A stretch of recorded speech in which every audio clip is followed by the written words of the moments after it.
was going through your mind? Did you say anything to anybody? Did anybody say anything to you, or was it just kind of steady as ever?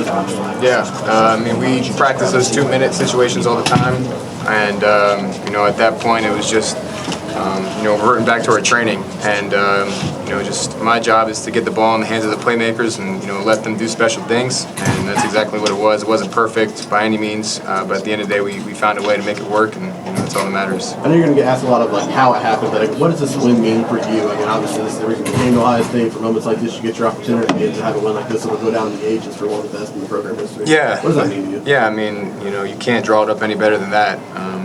Down 4 points with a chance to go win it there at the end, and a historic stadium, a great environment against a great defense. You can't draw it up any better than that, and to come away with the win, like I said, it wasn't perfect, still a lot to grow on, but it feels really, really good.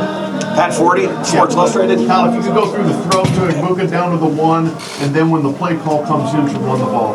And the Mecca's outside, people, for anybody want. We got to make the Buckeye outside. For a second. Yeah. So the play call that I ended up throwing to Mech, like Coach Day was saying, Marvin obviously draws a lot of attention, and they were playing soft defense, and Mecca did a great job just kind of feeling the zone, and at that point you're just playing backyard football, just giving your guy a chance to go make a big play, and that's exactly what he did. And then talking about the run, like Coach Day was saying, the narrative around us is that we aren't tough, and I don't know how else you would want to draw it up. Last play of the game, top 10 opponent, no timeouts, 3 seconds left. It's either we get that yard and win, or we don't get that yard and lose. And I think that says a lot about the boys up front. I know they're tired of hearing that narrative too, and I think it's just all crazy how it all came together like that. Dan Hope, Lebanon Warriors. Kyle, you mentioned what Coach Day just said. I mean, that's about as fired up as I've ever seen him post-game. His emotions the last couple of days, were that as fired up as you would see him? Yeah, no, I think that's definitely the most animated I've ever seen him, and rightfully so.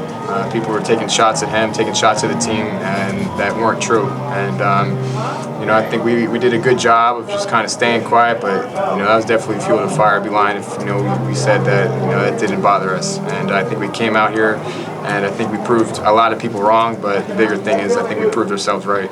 Austin Huff, South Bend Tribune. Yeah, I'm just wondering, on that last play, the touchdown run, did you notice that Notre Dame only had 10 guys on the field, or the D lineman was missing right where you actually ran the touchdown play? Did you notice that or no? I didn't notice it wasn't, but the play before the sprint out, we had a similar look, I think, on defense. Might have been the same defensive call, and I saw that, and I'm sure they saw it up in the booth, relayed it to Coach Day. I'm sure he saw it on the field. So, as much as I would have liked to complete that pass to Marvin there, I think it was only fitting that we scored that way with Chip. Lakin Lichtman, Fox Sports. Kyle, back to Ryan being so emotional. Were you guys hearing those same things? Were you reading them yourself, or was that a message that the coaching staff was communicating to you guys all week? And if so, how did they let you know that people were saying things about you? Yeah, I know a lot of the guys aren't on social media too much, but at the facility, we have a bunch of TVs around the facility, and we definitely use that as kind of bulletin board material. And when you see people taking shots at your family like that, it didn't sit right with guys, and I'm just happy that we came out here and proved ourselves right. Chuck Culpepper, Washington Post. Yeah, that was one of the harder 65-yard drives you'd ever see. It had a 3rd and 10, a 4th and 7, and a 3rd and 19. Can you remember kind of what you thought and felt along the way and how difficult it seemed? Yeah, we're never out of it until there's no time left on the clock, and as long as we got the ball and we got some time left, the sky's the limit for this offense. And I thought the O-line did a really good job, the running backs too, in pass protection. It wasn't perfect, but at the end of the day, our receivers did a really good job of getting open and understanding what they were trying to do defensively, and it was almost kind of backyard football-esque there at the end, just trying to find the open guy, and we did that, and the rest is history. All right, last question for Kyle. Steve Hellwagon, 24/7 Sports. On that drive to throw to Fleming, it's 3rd and 19. You get it down to the 1-yard line.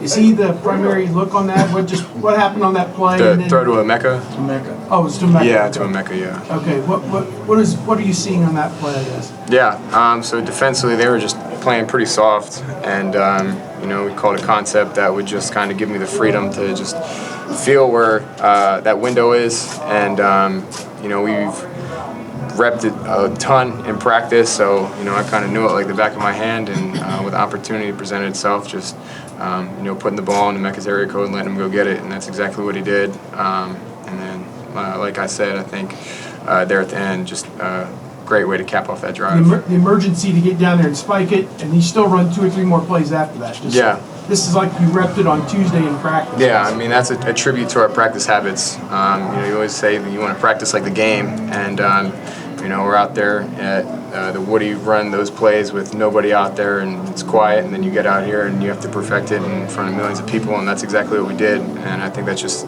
a tribute to reps on reps on reps, and, guys making plays when their number's called. But when the call came in for you to run Chip off left tackle, what was your thought? Yeah, I had no doubt, because that's what we talked about, especially coming off that game from last year where we felt like we were really one play away, to kind of have that all come full circle this early in the year. There's no doubt in my mind that we were going to get in there. Our line did a great job getting a push, and there's no way Chip was going to be denied with the game on the line. So just a tribute to everybody in the offense, man.